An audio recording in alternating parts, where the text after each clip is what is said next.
ডাক্তারি প্রফেশনটা না এত সোজা না। যারা এই ফেসবুকে বিভিন্ন কমেন্ট করেন, আপনারা ডাক্তাররা তো সবাইকে কাটছেন, আপনারা তো কসাই, আপনাদের পরিবারের কেউ একজন যদি ডাক্তার হয় তাহলে বুঝতে পারবেন। অবশ্যই সে যদি মেরিটের মাধ্যমে পায়, কোনো রকম ভাবে ওই এনআরআই কোটায় না ডাক্তার হয়, এবং সেই ডাক্তারিটা যদি আজ থেকে 10 বছর আগে হয়, কারণ তারপর না ডাক্তারি শাস্ত্রের পরিবর্তন কিছু হয়নি, কিন্তু ভারতের ডাক্তারি শিক্ষা ব্যবস্থার একটা বিরাট পরিবর্তন হয়েছে গত 10 বছরে। সেই পরিবর্তনটা ভালো না খারাপ একটু পরে বলবো। প্রথমে সাধারণ ডাক্তারদের লাইফ আমি বলে দিচ্ছি। ধরুন, যে জন্মালো 64 সালে, তার 87-88 সালে তার কিন্তু এমবিবিএস কমপ্লিট হলো। সে যদি তখন ইন্টার্নশিপ করলো, হাউস স্টাফশিপ ছিল, তখন 89 শেষ হলো। এমডি শেষ করলো 92, তখন তার বয়স হচ্ছে 28 বছর। এমডিতে তো যদি সে থেমে থাকলো সে আলাদা। তখনকার আমাদের দিনে ছিল যে এমডি করলাম, আমি ইন্টারনাল মেডিসিনে প্র্যাকটিস করব, আমি মেডিসিন স্পেশালিস্ট হলাম। কিন্তু অনেকেরই না এমডি করে তখন এমনি জেনারেল প্র্যাকটিসে নিজে একা বসাটা এখন খুব ডিফিকাল্ট। তারা তখন চায় একটা ডিএম করতে।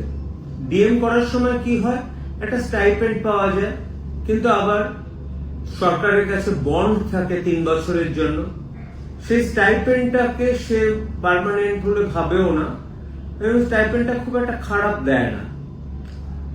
কিন্তু ডিএম করার পর তাকে কিন্তু আবার ব্যাক টু সেম ওয়ার্ল্ডে চলে আসতে হলো। ডিএম করার পর আবার যদি ধরুন গ্যাস্ট্রো ডিএম অসংখ্য কলকাতা শহরে। কার্ডিয়াক ডিএম, হার্টে ডিএম করেছে হার্ট স্পেশালিস্ট হিসেবে অসংখ্য।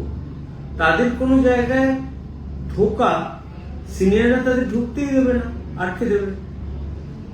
তারা ফ্রাস্ট্রেটেড হয়ে, আমি দেখেছি কার্ডিওলজিস্ট ম্যালেরিয়া ট্রিটমেন্ট করছে, জেনারেল প্র্যাকটিশনার হিসেবে ট্রিটমেন্ট করছে। এবং একজন ডাক্তারের দাঁড়াতে মোটামুটি 35 বছর বয়স লেগে যায়। তার যদি মোটামুটি একটা ডাক্তারি শেখা হয়, তারপরে কিন্তু প্রতিদিন তাকে, প্রতিনিয়ত তাকে 3টে জিনিস মোকাবিলা করতে হয়। একটা পরিবার, একটা ডাক্তারি শাস্ত্র, আরেকটা হচ্ছে ফার্দার শিক্ষা। কারণ শেখার কোনো বিকল্প নেই, এবং ডাক্তারি শাস্ত্রটা প্রতি মুহূর্তে চেঞ্জ হচ্ছে। সুতরাং আমার মনে হয় 65 বছরের পর ডাক্তারিটা করা কিন্তু উচিত নয়, কারণ আপ টু ডেট থাকা যাবে না। আর ফিজিক্যালি ভীষণ ফিট থাকতে হয় ডাক্তারদের। ফিজিক্যালি আনফিট হলে ডাক্তারি কিন্তু আপনি সেভাবে করতে পারবেন না। এটা গেল ডাক্তারের একটা দিক। আরেকটা হচ্ছে, যারা এনআরআই কোটাতে ডাক্তার হয়, তারা ডাক্তার হয় বাবা মার ইচ্ছা পূরণের জন্য। বাবা মা একবারও ভাবে না যে ছেলে মেয়ের ইচ্ছাটা কি। তাদের অপূর্ণ ইচ্ছাটা পয়সা আছে বলে ছাপিয়ে দেয়। আপনি ভাবতে পারেন, এনআরআই কোটাতে একটা গাইনিক সিটের জন্য 7 কোটি টাকা লাগে, কিন্তু তাও করায়। সে কিন্তু ডাক্তার হয়ে কখনোই সফল হবে না, আমি আপনাকে বলছি। তার কারণ তার সেই ধৈর্যটাই থাকবে না। মানুষের সাথে মেশা, ডাক্তারি প্রফেশনটা শুধু সায়েন্স নয়, it's a combination of the science, তার সাথে ভালো পাবলিক রিলেশন, খুব ভালো আর্টস জানতে হবে। আর অবশ্যই আপনাকে কেউ ঠকিয়ে নিয়ে যাচ্ছে কিনা সেটাও জানতে হবে, মানে কমার্সটাও জানতে হবে। সুতরাং ডাক্তারি ব্যাপারটাকে এত ইজিলি আপনারা নিয়ে আপনারা ডাক্তাররা কসাই, এই কথাটা একদমই আমি আশা করি না আপনারা বলবেন। দ্বিতীয়ত হচ্ছে, ডাক্তারি শাস্ত্রে একটা বিরাট চেঞ্জ হয়েছে ভারতবর্ষে গত 10 বছরে। আগে আমাদের টোটাল আসন সংখ্যা ছিল 900, এখন সেখান থেকে প্রায় 40,000 আসন হয়ে গেছে।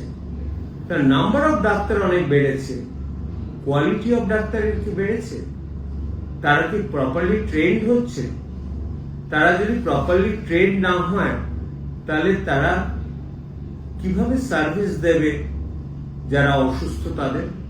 আর যারা একদম মানে বেস লাইন থেকে ওঠে তারাই বুঝতে পারে বেস লাইন লোকেদের দুঃখ কষ্ট।